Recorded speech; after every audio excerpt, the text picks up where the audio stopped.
तो चलो लो भाई हमनी के मिर्जापुर के दुर्गा पंडाल के अंदर ढुकत हईन सब। देखी यहाँ जो नजारा बा कितना मतलब सुनसान नजारा लागत हवे। देखी एकर जो बनावट रहल सजावट रहल कितना बढ़िया फूल उल लगा के एकदम पंडाल के सजावट कइल गए रहल। लेकिन अभी जो मूर्ति बा एमे नइखे वो के चलते यहाँ के जो सजावट बा। देखी एगो छोटा सा यहाँ चौकी रखल बा जौना पे पूजा होला। एगो एने छोटा सा एगो थाली भी रखल बा जौना में तेल उल के डिब्बा भी रखल बा, कपड़ा भी बा। तो चली हमनी के थोड़ा सा बाहर निकले सन, नजारा देख लेनी सन। नजारा देख सकत तानी कि रउआ सामने सामने उधर टाली पे जौन दुर्गा माँ के मूर्ति बावे, टाली पे उधर लोड क के आ धीरे धीरे जौन टाली बावे वो आगे बढ़ता। आ जौन हेजी के नजारा देखतानी ई मिर्जापुर बाजार हवे। आ जितना भी देखतानी सब लोग भक्त ह, जौना के भक्त लोग के चेहरा पर जौन मासूमियत दिखत हवे कहीं ना कहीं हो सकता है कि देखिए तो माई के जौन मूर्ति बावे कितना यहाँ के जौन बावे नजारा कितना दुखद नजारा बावे। काहे से आज लास्ट दिन बावे माई के, आज विसर्जन होके जाता हवे। तो चली हमनी के आज देख सकतानी सामने जौन लौकत हवे कितना बढ़िया से सजावट कइल गइल हवे। देखिए कोई बाइक वाला भैया आवतरन सामने। देखिए जौन बाकी माई के मूर्ति लौकत हवे टोली पर जौन रउआ देख सकतानी। ओकरा बाद हमनी के थोड़ा सा आगे बढ़म सन। देख सकतानी कि हेने एगो पंडाल भी लौकत है। देखिए पंडाल भी लौकत है। देखिए बस चलतिया जौन की एनएच 28 बात। देखिए भाई साहब एगो कहता हाय हाय करतरन। आ देख सकते उन्हें यादव मिठाई वाला भी। देखिए पंडाल के नजारा कितना बढ़िया नजारा रहा। देखिए आज लास्ट दिन बा हेने चारों तरफ देख सकते कि एकदम। और सामने रउआ देखता ट्रक व्रक चलता उ एनएच 28 हवे। देख सकते कि एगो और यहाँ ट्रैक्टर बावे। और देखिए धीरे धीरे जौन माई के टोली बावे आगे बढ़त हवे रउआ देख सकतानी। ओकरा बाद यहाँ तनी 5 मिनट खातिर यहाँ माई के जौन टोली बा ओकरा के रोकल गइल, कोनो सामान छूट गइल हवे ओके चलते 5 मिनट खातिर रुकल गइल माई के टोली। ओकरा बाद जैसे ही आगे बढ़ी हमनी के आगे भी चलम सन। देखी एगो बाइक वाला भैया आइल बड़न अनु, वो देखे कहीं ना कहीं आइल बड़न माई के। देखी कितना बढ़िया जौन माई के मूर्ति बा कितना बढ़िया लागत हवे, कितना खूबसूरत नजारा बावे, एकदम बढ़िया नजारा लागता। लेकिन जौन देख सकतानी कि मूर्ति एकदम बहुत ही सुंदर लागता। चलिए हमनी के आगे निया सन त हियां हमनी के एगो होटल में बैठल रहनी सन, तनी चाय पियत नहीं सन, पकौड़ी खइनी सन। आई दू जना भाई रहल, एक जना खैनी मलतरन, हई भाई बानी होटल वाला हवन, हमनी के पकौड़ी खियलन आ चाय भी पियलन। तब तक ले माई के जौन मूर्ति के टोली बावे तब तक ले आ गेल। तब तक ले हमनी के मूर्ति के भी वीडियो बनैनी सन। ओकरा बाद देखी सामने एगो सब्जी भे वाला, देखी समोसा पकौड़ी भी रखल बा। एमे वीडियो वीडियो में रउआ के देखे के मिलत पकौड़ा समोसा भी यहाँ रखल बावे। देखी एगो यहाँ एगो और टोली पीछे से निकलल जौना पर कि जौन कमिटी के मेंबर बा उनका लोग के चेहरा पर कहीं ना कहीं उदासी छले बा। ओकरे के तनी सु हंसी लियावे खातिर यहाँ दूगो लौंडो के भी व्यवस्था कइले बा। जौना पर डीजे पर उ लोग लौंडा जौन बा नाचत लो। देखी भाई लोग हाथ उठा के एकदम मतलब थोड़ा सा अपन जौन दुख बा ओकरा के मिटावत लो न। दू जना लौंडा नाचत लो, कोनो बात नहीं के एकदम जौन बाकी दुखद जौन बा बात खुशी में। देखी तो सामने एगो बावे यहाँ देख सकतानी कि एगो सैलून के भी दुकान बा जौन की राहुल के सैलून हवे। यहाँ एगो बाबा बानी हुआ के तनी तनी हिले नी देख सकतानी लोग। यहाँ देखी हमनी के अब चौपल बानी से रूपन छाप बांध पर जौन के लइका के संग देख सकतानी कितना खुशी बा एकनी के अंदर। अभी मूर्ति थोड़ा पीछे बा, देखी ये मूर्ति आ गइल जौन की रूपन छाप बांध पर मूर्ति जौन मूर्ति के जौन टाली बावे रूपन छाप बांध पर चढ़े वाला बा। चारों तरफ देखतानी कि कितना भीड़ यहाँ लागल बा। एगो भाई और हमनी के हाय करतरन। देखिए एकदम लइका एकदम खुश बड़ा सन मूर्ति जी के, दुर्गा माँ के मूर्ति के देख के। और देखिए टाली जौन बिया ट्रैक्टर जौन बा धीरे धीरे बांध पर आगे बढ़त हवे जौना के कारण से यहाँ चढ़ाई बावे। जौना के कारण से मान ली कोनो ऐसा दिक्कत ना हो कोई से भाई सब हमार बाहन तो गाड़ी के तनी लोग एयर में चढ़ावत तरन ऊपर। ओकरा बाद देखी बहुत सारे भक्त हमार जो बालो उ लोग माई के जौन मूर्ति के धैले बालो ताकि मूर्ति की एने ओने हिलो ना। और देख सकतानी कि यहाँ देखिए रे कितना बढ़िया नजारा बा। गणेश भगवान के भी मूर्ति बा, माई के भी मूर्ति बा। देखो तलवार भी लौकता जौन की जौन है महिषासुर बाड़न उनकरा हाथ में तलवार भी बा। देखी कितना भीड़ लागल बा यहाँ लइका सन एकदम। लइका जौन बाड़ा सन एकदम खुश बाड़ा सन मूर्ति देख के। देखिए तो जौन एंजॉय करे वाला जौन टोली बावे अब वो धीरे धीरे चढ़ता। ओकरा पीछे देखी कि जौन पब्लिक के कितना भीड़ लागल बा। ई रूपन छाप के बान ह, रूपन छाप के बान हवे जौन की ओकरा नीचे देखी कितना भीड़ लागल बा लोग के। एकदम भीड़ देख सकतानी दूगो इधर लौंडो बालो जना लोग छाका के नाम से जानल जाला। आई देख सकतानी चारों तरफ हमनी के फाइनली चौपनी से घाट पर देख सकतानी कि लइका पहले ही से आके आया एकजुट बड़ा सा। देख सकतानी सामने जौन मन एगो स्कूल भी बा जौन उत्कर्मी मध्य विद्यालय रूपन छाप के नाम से जानल जाला। आई देखी लइका मुंह में हाथ लगइले बा। आई देखी लइका एगो कोरा में उठावता। देख सकतानी सामने मंदिर भी बा।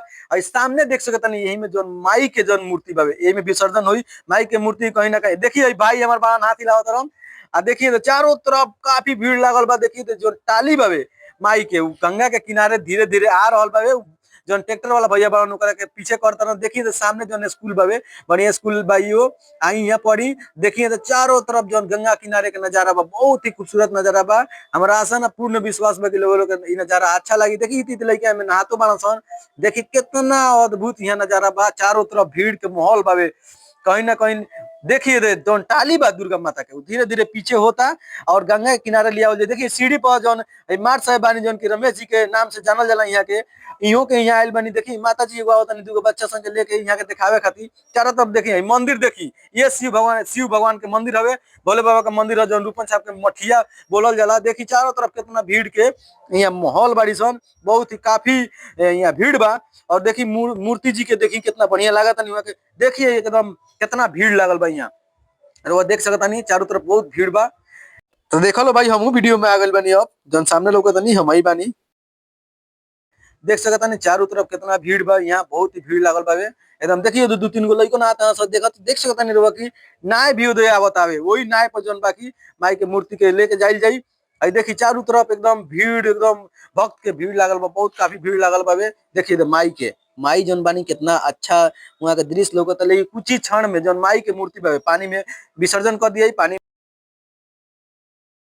कहीं ना कहीं हो सकता है कि यहाँ के लास्ट दिन बाबे। देखिए यहाँ भैया कुछ बानी यहाँ के डायरेक्शन देता नहीं, कोनो बात बताओ तनी कि कें का कइल जाई, कें मूर्ति के विसर्जन कइल जाई। तो देख सकता नहीं ये रमेश जी बानी हानु।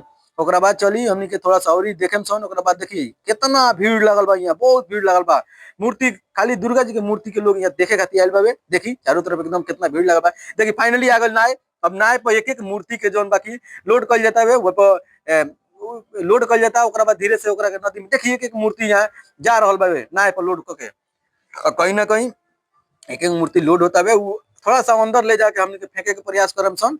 ओकरा बाद मूर्ति के जौन विसर्जन बा कइल जाई। ओकरा बाद देखिए नजदीक से देखी माई के मूर्ति जौन बावे महिषासुर जी बानी उहो के लौकत नहीं है। देखिए एगो बाबा है जौन की बोरा में एगो चीज लेके जात नहीं है फेंके खातिर, जौन की पूजा के सामान हवे। देखिए मूर्ति जौन बावे अब लोड हो गल बा, धीरे धीरे जौन नाय बा ओकरा के आगे बढ़ावल जाई। देखिए तो भैया जौन बानी यहाँ के लगी से खेवत नहीं। यही पर देखिए प्रिंस यादव बाड़न, रोहित यादव बाड़न, देख सकता नहीं चारों तरफ से यहाँ के हम जान पहचान बा यहाँ से हमनी के। देख सकता नहीं चारों तरफ नाय अब बिया तो चल चुकल बिया। अब धीरे से आगे बढ़ा के देखिए भैया खेवत नहीं नाय। ओकरा बाद आगे बढ़ा के हमनी के ले जान सन।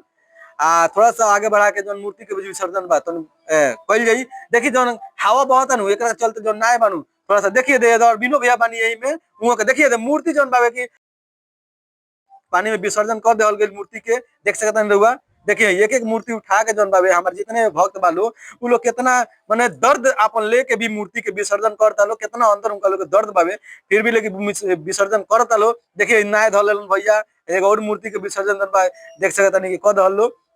और नाय बाकी अब इन्हें नाय लेके आई लो किनारा पर जो दुर्गा जी के मूर्ति बा वहाँ के लोड कर देखिए गणेश भगवान के मूर्ति पकड़ कर जो लड़का जो बना एकदम चढ़ गए बना ऊपर चढ़ के जो मूर्ति के जो दबाव डाल लो। देखिए देखिए दुर्गा जी के जो मूर्ति पर कितना खूबसूरत नजारा लगाता है। एगो कमेटी के मेंबर बनन वो कुछ बतावत रहन कि आवल हो मूर्ति के थोड़ा सा घसकावल जाओ उठावल जाओ। देख सकते हैं चारों तरफ कितना मतलब लोग यहाँ भीड़ लगल बा, काफी भीड़ लगल बा यहाँ लोग देखे के मिलते बाबे। अब नाय आ गल फिर दोबारा से अब जो बा मूर्ति जोन जाई माई के मूर्ति जाई जोन की देख सकता नहीं कोई मुकेश भैया बानी यहाँ के चेहरा पर कहीं ना कहीं उदासी छौले बा काहे से यहाँ के कमेटी के मेंबर बानी अध्यक्ष रहनी है यहाँ के। देख सकता नहीं कि मूर्ति के जो नजारा बा कितना अच्छा नजारा बा। अब देखिए धीरे धीरे जो मूर्ति बानी टोली पर से उतारता नहीं मूर्ति के जो भक्त लोग बालो धीरे धीरे टोली पर से उतारता लो। कहीं ना कहीं उतारे के निकलो चाहत लेकिन का करो लो। देखिए एगो बड़ा महिषासुर के उनका के मुंह में करता रहन काची दी हंसी मजाक करता लो अपने में।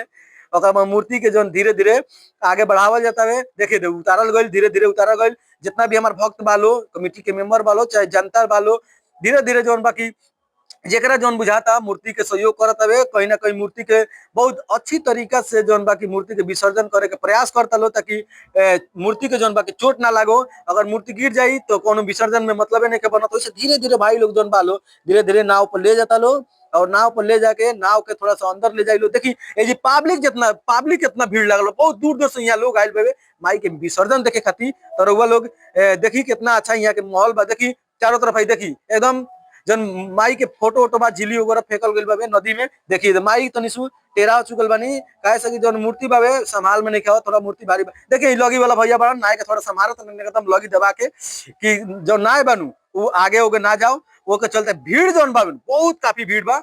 एकरा के बार बार हम कहते हैं, देखिए एगो प्रमोद भैया बानी, प्रमोद यादव जी, उहो के कमेटी के मेंबर बानी, उहो के बड़ी दर्द होता माई के जौन विसर्जन के लेके का करी। लेकिन आज लास्ट में देखी जौन मूर्ति बावे वो निकल चुकल बा नाय पर लेके, कहीं ना कहीं देख सकता नहीं जौन नाय बावे एने ओने करता, मतलब हिल डुल होता नाय के अनु। अब मूर्ति धीरे धीरे आगे माई के जौन मूर्ति बा धीरे धीरे आगे ले जाई। देखी जौन की नाव पर कितना लोग बैठल बा, कम से कम हमें लगा था कि 50 आदमी बैठल बा नाव। देखी ना जौन बाकी डूबे डूबे से बच गए एकदम, मतलब ऐसा मतलब टेढ़ा हो गया नाव।